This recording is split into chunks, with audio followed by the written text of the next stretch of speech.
우리는 계속해서 예수로 있는 연대기 성경 공부 구약 첫 번째 주제인 위대한 시작이라는 주제로 성경을 배우고 있습니다.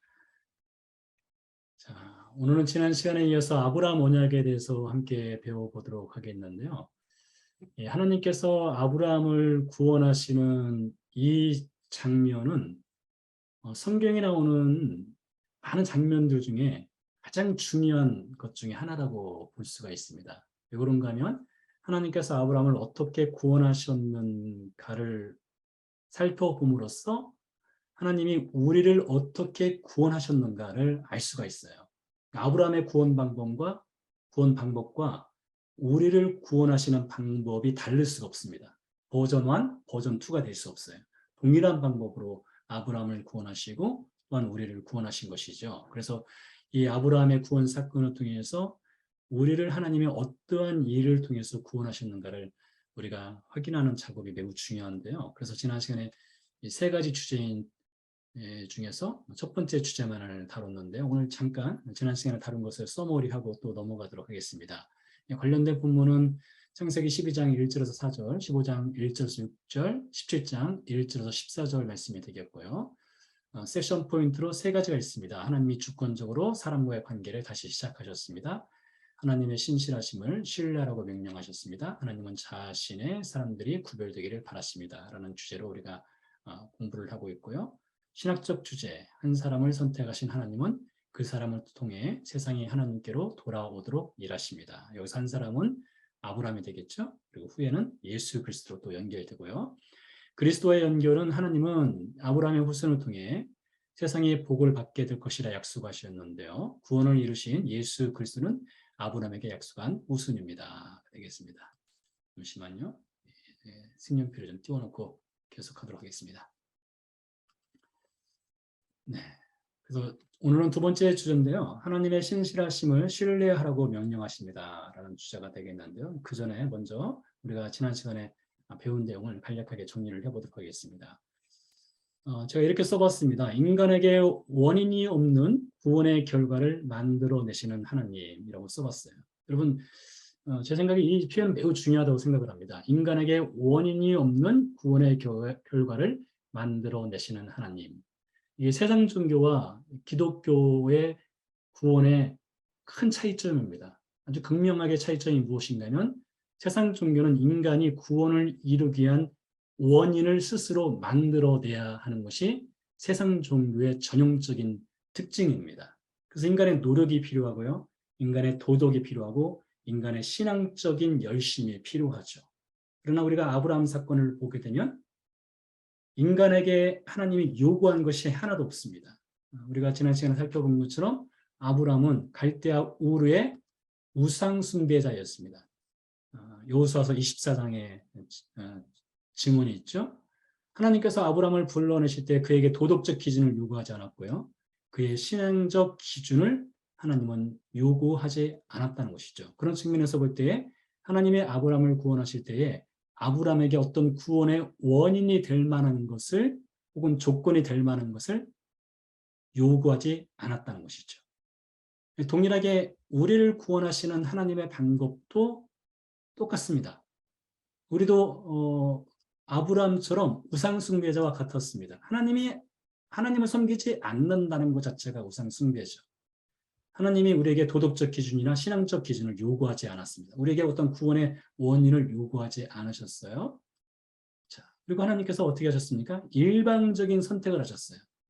일방적인 선택을 하시고 아브라함을 불러내셨다는 것이죠. 우리도 마찬가지입니다. 하나님이 일방적으로 우리를 선택하신 것이지 우리가 하나님을 선택한 것이 아닙니다. 그러니까 예수님께서 하나님의 나라에서 이 땅으로 내려오셨지 우리로 하여금 하나님의 나라로 가까이 올라와라 하지 않으신 것과 같은 것이죠. 하나님께서 아브라함을 일방적으로 선택하시고 부르셨고요. 이것은 마치 창세기 1장 1절의 사건이 창세기 12장에서 반복되었다 해도 과언이 아닙니다. 여러분, 태초에 하나님이 천지를 창조하시니라 이 말씀 우리가 잘 알고 있는 말씀이죠. 하나님께서 인간의 요구에 의해서 천지를 창조하지 않으셨습니다. 하나님의 선택에 의해서 하나님이 스스로 세상을 창조하시는 일을 하셨어요. 인간의 어떤 요구가 전혀 없었습니다. 조건을 걸지 않으셨어요. 그와 같이 아브라함을 선택하실 때도 일방적인 선택과 부르심, 그리고 창세기 1장 1절의 사건이 아브라함에게 있었던 것입니다. 이 태초 이전에 아무것도 없었지 않습니까? 아브라함에게도 마찬가지입니다. 아무것도 요구하지 않았어요. 자, 이렇게 해서 하나님께서 일방적으로 아브라함을 부르시고 선택을 하셨고요. 또 그래서 이렇게 볼 수 있어요. 하나님께서 아브라함을 선택하실 때 일방적인 선택과 부르심이 있었는데, 그때 하나님께서는 아브라함에게 어떤 일을 행하셨는가 하면 아브라함을 새로운 피조물로 만들어내셨어요. 그러니까 우리가 이것을 잘 이해를 해야 되는데요. 우리가 구원을 받았다라고 하는 것은 구원을 받은 다음에 어떤 점진적인 과정을 통해 가지고 하나님이 사람이라고 하는 존재를 만들어내지 않습니다. 이 사람이라는 존재를 먼저 만들어내요. 새로운 피조물로 먼저 만들어내고 하나님을 따라오도록 하시는 것입니다. 그러니까 아브라함에게도 마찬가지예요. 아브라함을 처음에 불러내셨을 때에 불러내시는 그때가 아브라함을 구원한 때입니다. 불러낸 그때가요. 우리도 마찬가지입니다. 예수 그리스도 십자가 사건을 통해서 우리에게 복음을 주신 그때가 우리를 구원하신 때고 우리에게 새로운 피조물의 역사를 행하신 것이죠. 그래서 이때를 인간에게 없는 믿음을 창조하시는 하나님이시죠. 이때가요. 그래서 이 태초에 하나님이 천지를 창조하시는 이 사건이 우리에게도 있었어요. 원인이 없는 결과를 만들어내시는 하나님께서 우리에게 없는 믿음을 창조하시고 우리를 새로운 피조물로 만들어내셨죠. 이것을 고린도후서 5장 17절에서 바울이 그런즉 누구든지 그리스도 안에 있으면 새로운 피조물이라. 이전 것은 지나갔으니 보라 새 것이 되었도다 라고 선언을 하고 있습니다. 그러니까 여러분 우리가 구원받은 그 시점이 바로 새로운 피조물이 된 시점이라고 볼 수가 있겠고요. 자, 여기서요. 그 다음에 어떤 일을 행하시는가? 자, 구원하신 다음에 아브라함을 이제 갈대 우르에서 불러내시잖아요. 불러내신 다음에 하나님께서 행하시는 일이 있습니다. 하나님의 사람으로 양육하고 성장하게 합니다. 하나님의 사람으로 양육하고 성장시켜요. 이것을 에베소서 4장 13절로 연결시켜 보면 우리가 다 하나님의 아들을 믿는 것과 아는 일에 하나가 되어 온전한 사람을 이루어 그리스도의 장성한 분량이 충만한 데까지 이르리니라고 되어 있습니다.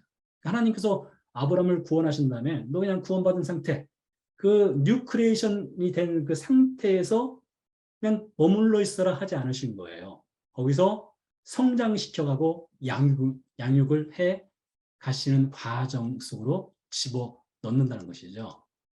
자, 그래서 하나님께서 아브라함을 갈대아 우르에서 불러내실 때는 원인이 없는 구원을 행하셨어요. 그리고 아브라함을 가나안 땅으로 인도하시는 과정을 행하시죠. 자, 여기서 끝이 아닙니다. 하나님께서 아브라함을 어디까지 이끌어 가시는가를 우리가 다음 시간에 좀 더 자세히 살펴보겠지만 하나님이 어디까지 이끌어 가십니까? 모리아산까지 이끌어 가셔요. 갈대우르에서 불러내시고 가나안으로 인도하시고 모리아산까지 이끌고 가십니다. 여러분 이 사건 아시죠?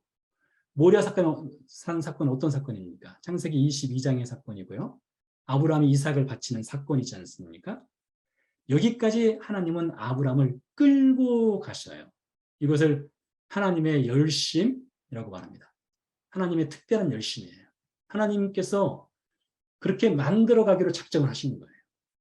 구원하시고 이끌어 가셔서 성장시켜서 그를 모리아산에 가서 이삭을 바칠 수 있는 믿음을 소유할 수 있도록 아브라함을 이끌고 가시는 하나님의 열심이 있다는 거예요. 그래서 우리가 이 아브라함의 구원 사건을 통해서 특별히 우리가 기억을 해야 될 것은 인간에게 원인이 없는 구원의 결과를 만들어내시는 하나님. 이것을 놓치게 되면 어떤 현상이 발생하는가 하면 자기 의로움에 빠져요. 인간은 자기 의로움에 빠집니다. 더불어서 구원을 스스로 이루어 가려고 하니 이 구원이라고 하는 것이 업앤다운이 있을 수밖에 없어요. 흔들릴 수밖에 없습니다. 십자가 사건은 작아지게 되고요. 인간에게 원인이 없는 구원의 결과를 만들어내시는 하나님, 이것을 꼭 기억할 필요가 있겠습니다. 자, 다음으로 이제 두 번째 주제로 넘어가도록 하겠는데요.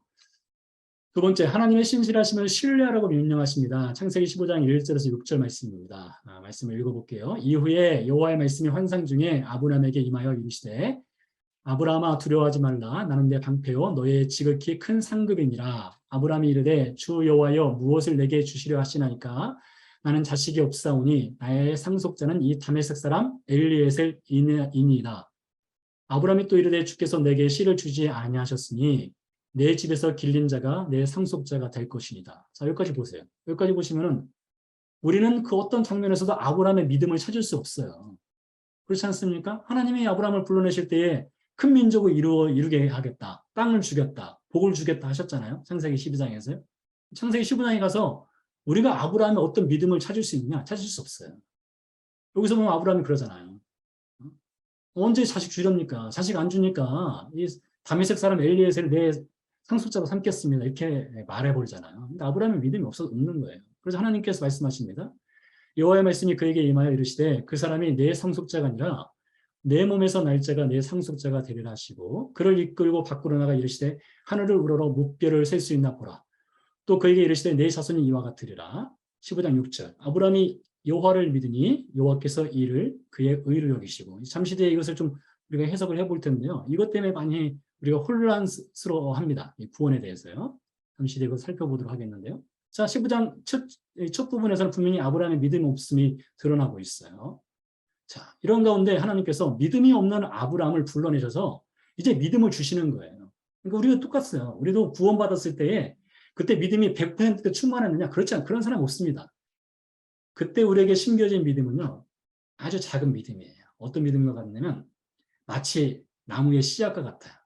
이제 우리는요, 갓 심겨진 아주 연약한 새싹과 같습니다. 이것이 자라나는 과정이 필요하겠죠. 이 자라나는 과정을 하나님께서 이끌어 가시는 거예요.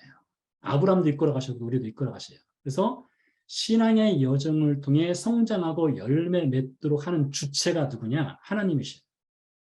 사람 스스로가 신앙의 열매를 맺기 위해서 하는 것이 아니라 하나님이 이끌어 가셔서 열매를 맺게 하셔요. 이것을 제대로 알면 하나님께 감사하게 되어 있습니다. 이것을 모르면 자기 의름에 빠져요.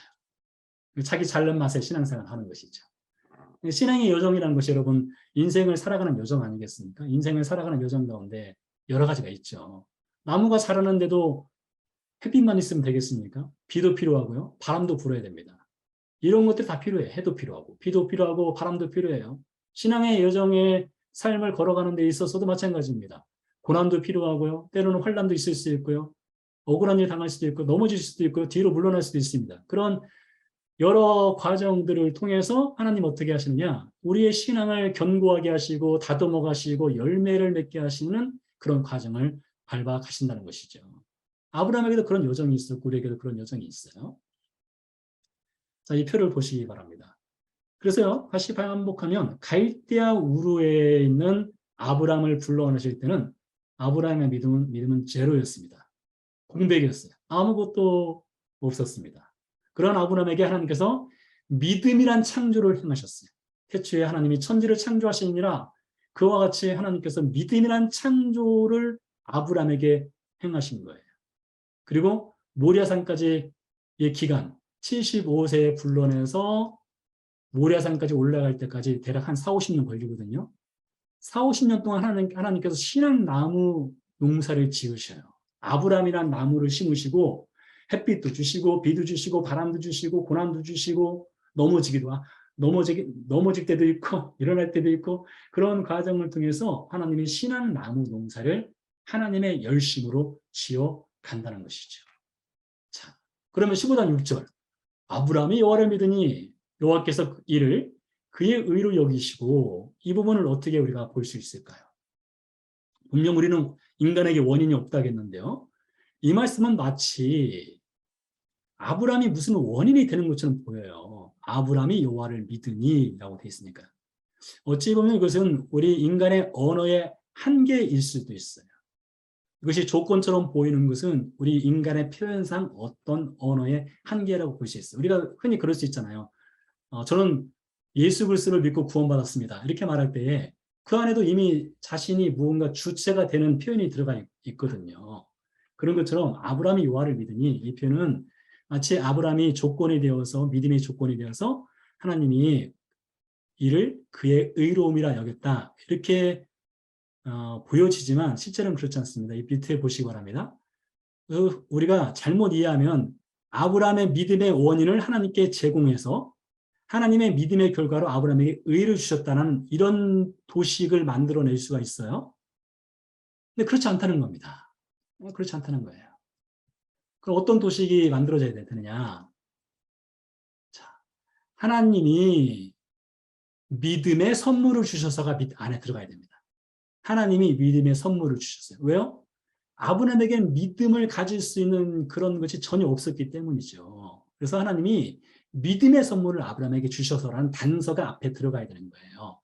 그러면 어떤 도식이 가능하냐? 이런 도식이 가능해요.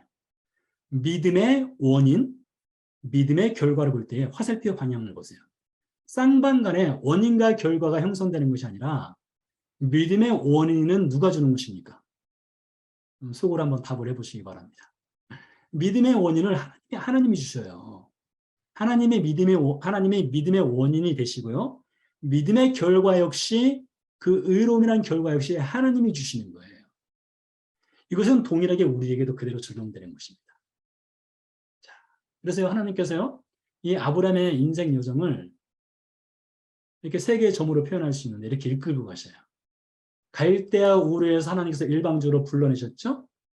창세기 15장 6절 말씀에서 아브라함이 여호와를 믿으니 여호와께서 이를 그의 의로 여기시고, 이 말씀은 하나님이 아브라함을 만들어 가셔서 결국에는 아브라함 입술로 하나님을 믿습니다라는 고백을 할 수 있도록 하나님이 만들어 가신 결과물을 15장 6절이 보여주는 거예요. 하나님이 만들어내신 결과물입니다. 그리고 이 믿음이라는 결과물을 만들어내시고 그것을 성장시켜서 아브라함이 이삭을 바치는 그때까지 끌고 가신다는 것이죠. 그래서 하나님께서 아브라함에게 믿음을 심어주고 나서 아브라함의 믿음이 점점 자라면서 믿음은 무엇을 만들어내는가 하면 하나님을 신뢰할 수 있는 마음을 만들어내요. 우리 신자에게도 마찬가지입니다. 하나님께서 믿음을 주시면 믿음이 자라면서 하나님을 신뢰하는 마음이 깊어지고 단단해지고 넓어지게 돼 있어요. 어디까지요? 모리아 산까지요. 그렇게 가게 된다는 것이죠.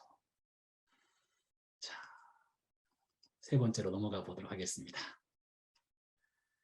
세 번째 섹션은 하나님은 자신의 사람들이 구별되기를 바라십니다 라는 말씀인데요. 창세기 17장 1절에서 14절 말씀입니다.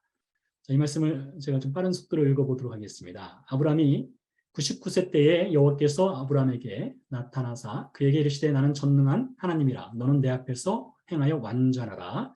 내가 내 언약을 나와 너 사이에 두어 너를 크게 번성하게 하리라 하시니 아브라함이 엎드렸더니 하나님이 또 그에게 말씀하여 이르시되 보라 내 언약이 너와 함께 있어 너는 여러 민족의 아버지가 될지라. 이제후로는 내 이름을 아브라함이라 하지 아니하고 아브라함이라 하리니 이는 내가 너를 여러 민족의 아버지가 되게 함이니라. 내가 너로 심히 번성하게 하리니 내가 내게서 민족들이 나게 하며 왕들이 내게로부터 나오리라. 내가 내 언약을 나와 너 및 내 대대 후손 사이에 세워서 영원한 언약을 삼고 너와 내 후손의 하나님이 되리라. 내가 너와 내 후손에게 내가 거류하는 이 땅 곧 가나안 온 땅을 주어 영원한 기업이 되게 하고 나는 그들의 하나님이 되리라. 하나님이 또 아브라함에게 이르시되 그런즉 너는 내 언약을 지키고 내 후손도 대대로 지키라. 너희 중 남자는 다 할례를 받으라. 이것이 나와 너희와 너희 후손 사이에 지킬 내 언약이니라. 너희는 포피를 배워라. 이것이 나와 너희 사이의 언약의 표징이니라. 너희의 대대로 모든 남자는 집에서 난 자나 또는 너희 자손이 아니라 이방 사람에게서 돈으로 산 자를 막론하고 난 지 8일 만에 할례를 받을 것이니라. 너희 집에서 난 자든지 너희 돈으로 산 자이든지 할례를 받아야 하리니 이에 내 언약이 너희 살에 있어 영원한 언약이 되려니와 할례를 받지 아니한 남자 곧 그 포피를 베지 아니한 자는 백성 중에서 끊어지리니 그가 내 언약을 배반하였음이니라. 자, 이 말씀 중에서요 1절 말씀을 보도록 하겠습니다. 하나님이 99세 때 아브라함이 99세 때 나타나셨어요. 바로 직전에 하나님이 아브라함에게 언제 나타나셨는가 하면요. 16장에서 나타나시는데 그때 아브라함의 나이가 86세 때입니다. 아브라함이 하갈을 통해서 이스마엘을 얻었을 때죠. 그때 나타나시고 99세 때 나타났으니까 빨리 계산해 보세요. 14년 만에 하나님이 다시 한번 아브라함에게 나타나신 것이죠. 자, 99세 때 나타나셔서 하나님이 말씀하셨어요. 나는 전능한 하나님이라 너는 내 앞에서 행하여 완전하라 하셨습니다. 자, 이 말씀을 하시기까지 99세에 이 말씀을 전능한 하나님이라 말씀하실 때까지 어떤 여정을 아브라함이 걸어왔는가를 도표를 통해서 보도록 하겠습니다.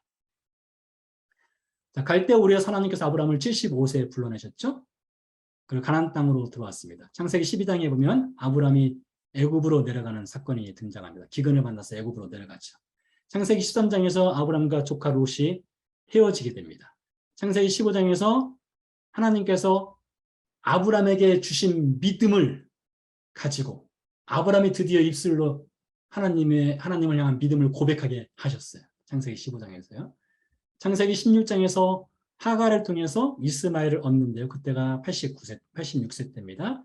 그리고 창세기 17장으로 넘어가서 이제 하나님이 다시 한번 나타나시는데 이때가 아브라함의 나이가 99세였고요. 하나님이 나는 전능한 하나님이라 말씀하시면서 너는 완전하게 행하라 라고 하는 하나님의 강력한 명령이 등장을 해요. 근데 너는 내 앞에서 행하여 완전하라 이 명령이 언제 등장하느냐가 매우 중요한데요. 75세 때 부르실 때 말씀하지 않으셨어요. 99세 때 말씀하셨어요. 왜 이때 말씀하셨을까요? 이제 아브라함이라고 하는 나무가 어느 정도 자란 거예요. 자라서 이제는 열매를 맺을 때가 된 거예요. 그 열매를 맺을 때가 됐을 때에 하나님이 너 이제 정신 차려라. 이대로 86세 때 하갈을 통해서 이스마엘 낳고 너 그렇게 살아서는 안 된다. 그런 부분이 이 안에 포함되어 있습니다. 자, 그래서 하나님께서 하나님의 열심으로 아브라함을 끌고 가셔요. 끌고 가시면서 아브라함의 신앙을 단단하게 하시고 성장시키고 성숙해 가는 과정 속에서 너는 내 앞에서 행하여 완전하라 라는 하나님의 아주 중대한 명령을 하나님께서 아브라함에게 주시는 것을 볼 수가 있어요. 이 명령뿐입니까? 하나님께서 아브라함에게 또 말씀하신 것이 있죠. 이제후로는 내 이름을 아브라함이라 하지 아니하고 아브라함이라 하리니 이는 내가 너를 여러 민족의 아버지가 되게 함이니라. 이 이름의 차이가 매우 중요한 의미를 갖고 있습니다. 우리가 구원받았어도요. 우리 신자들이 그렇게 생각할 수가 있어요. 이 십자가를 통해서 구원받은 후에도 10년이 지나고 20년이 지나고 30년이 지나도요. 때에 따라서는 우리는 인간이기 때문에 나에게 어떤 원인이 있지 않았을까? 내가 구원받는 데 있어서 하나님이 행하셨지만 분명히 나에게 무엇가 있지 않았을까라고 하는 것을 찾으려고 하는 인간의 그 본성이 있어요. 인간의 본성은 그런 것들이 있어요. 그래서 내가 무엇인가 찾으려고 해요. 나로부터 원인을 발견하려고 하죠. 이 아브라함이라고 하는 이름이 그것을 담고 있어요. 여러분 아브라함이라고 하는 이름은요. 스스로 높아진 자라는 이름의 뜻이 있어요. 아브람 하면 아부 하면 아버지라는 뜻이고 람 하면 높다는 뜻이거든요. 높은 자의 아버지예요. 그러니까 하나님께서 왜 99세 때 이름을 바꿔주었을까요? 아브라함한테 말씀하시는 것이죠. 네가 구원받은 것, 너가 갈대아 우르에서 부름받은 것은 네가 어떤 원인이 있어서 너를 불러낸 것이 아니다. 너는 아브라함이 아니다. 네가 스스로 높아질 수 있는 인생, 스스로 의로워질 수 있는 인생이 아니다. 너는 이제부터 아브라함으로 살아라. 그러면서 하나님이 주어가 되셨어요. 내가 너를 여러 민족의 아버지가 되게 함이니라. 아브라함은 어떤 뜻입니까? 아부 하면 아버지죠. 라함 하면 많다는 뜻입니다. 많은 자의 아버지라는 뜻이에요. 자, 아브라함이 많은 자의 아버지가 어떻게 될 수 있습니까? 99세 때 아브라함이 뭐라고 합니까? 창세기 17장에 보면 나는 이미 생식 능력을 잃었다 이렇게 말하거든요. 그러니까 아브라함 스스로는 열국 민족의 아버지가 될 수 있는 능력이 없다는 거예요. 그래서 하나님께서 아브라함을 만들어 주시는 것은 아브라함 스스로 만들 수 있는 것이 아니라 하나님이 만들어 주시는 것이죠.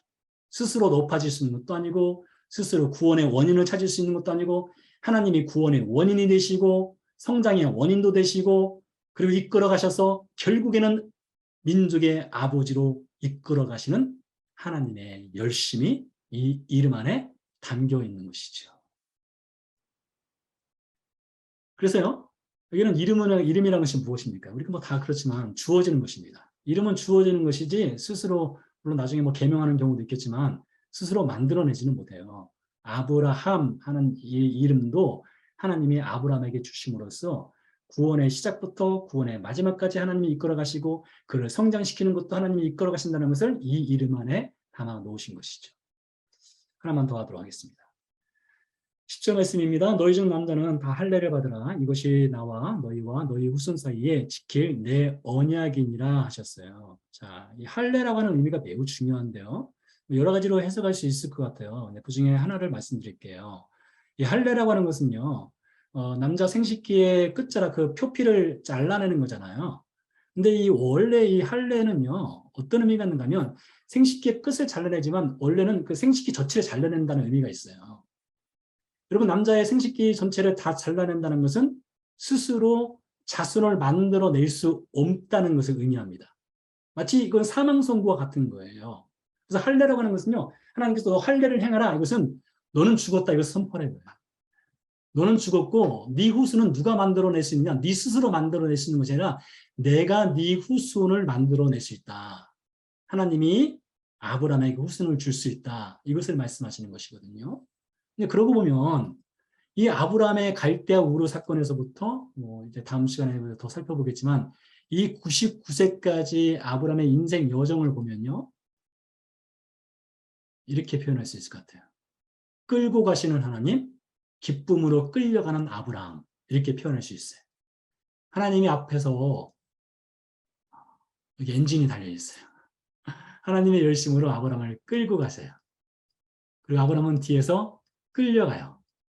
끌려가면서 처음에는 잘 이해가 안 돼요. 하나님에 대해서요. 근데 이 75세에서 99세까지 가는 삶의 여정과 신앙의 여정을 통해서 아브라함이 조금씩 하나님을 알아가고요. 하나님을 신뢰하고요. 하나님을 믿어가면서 아브라함이 하나님께 기쁨으로 끌려가는 과정을 겪는다는 것이죠. 자, 하나가 더 남았네요. 그리스도 연결을 보도록 하겠습니다. 하나님은 아브라함의 후손을 통해 세상의 복을 받게 될 것이라 약속하셨습니다. 구원을 이루신 예수 그리스도는 아브라함에게 약속한 후손입니다. 이렇게 말씀하셨는데요. 자, 창세기 11장 1절에서 12장 1절에서 하나님이 아브라함을 불러내시잖아요. 그러고 나서 12장 2절에서 너는 복이 될지라 했어요. 아브라함에게 복의 근원이 될 것이라 하셨는데요. 자, 다시 한번 이 표를 보시기 바랍니다. 표를 보시면 다음 시간에 우리가 또 모리아산 사건을 다루겠지만은 하나님께서 아브라함을 불러내신 다음에 모리아산까지 이끌고 가시잖아요. 이끌고 가서 이삭을 살리고 여기서 순양을 대신 죽이는 사건이 일어나게 되죠. 이 순양은 장차 오실 메시아의 죽음을 상징하게 되죠. 결국에는 하나님께서 아브라함을 어디까지 끌고 가시는가 하면 모리아산, 신약으로 말하면 골고다 십자가까지 아브라함을 끌고 가시는 거예요. 그 구원의 사건으로 끌고 가십니다. 이미 갈대아 우르에서 구원하셨지만 이 모리아 사건을 통해서 아브라함으로 하여금 지금까지 자신이 살아온 인생 여정이 하나님의 모든 처음부터 마지막까지 구원을 이루시고 구원을 행하시는 하나님이라고 하는 것을 모리아 사건을 통해서 다시 한번 확증을 해주시는 것이죠. 자, 그래서요, 이 아브라함의 사건을 통해서 이제 후손을 약속했는데 그게 마태복음 1장에서 등장을 하죠. 아브라함과 다윗의 자손은 예수 그리스도의 계보라는 표현으로 예수님이 아브라함의 후손으로 오실 것을 말씀하시고요. 여기에 더해서 요한복음 8장 56절에서 58절 말씀, 전에 설교 중에서 한번 말씀드린 기억이 나는데요. 아브라함을 하나님께서 어떻게 구원하셨습니까? 결국에는 아브라함의 구원도 예수 그리스도를 통해서 구원하시는 것입니다. 너희 조상 아브라함은 나이 때 볼 것을 즐거워하다가 보고 기뻐하였느니라. 이렇게 말하고 있죠. 아브라함은 예수님보다 2000년 전 이 인생이지 않습니까? 그렇지만 아브라함을 구원하시는데 반드시 필요한 것이 어떤 사건입니까? 이 십자가 사건이죠. 결국엔 아브라함도 십자가를 통해서 구원받은 거예요. 이 부분에 대해서는 우리가 또 다음에 또 자세하게 다룰 기회가 또 있으리라 생각을 합니다. 자, 중요한 포인트는 그것입니다. 원인이 없는 구원의 결과를 만들어내신 하나님, 구원을 이루어 가시는 하나님, 구원받은 인생을 성장시키고 성숙하게 하시는 하나님, 그리고 그것에 끌려가면서 하나님을 신뢰하고 믿어가는 아브라함, 그것이 바로 우리 믿는 그리스도인 신자의 신앙 여정도 아브라함의 신앙 여정과 다르지 않고 동일한 과정을 거쳐가면서 하나님을 신뢰하게 되고 하나님을 믿게 되고 또 하나님의 구원을 노래하게 되고 또 감사하게 되고 그렇게 살아가는 거예요. 그리스도인은.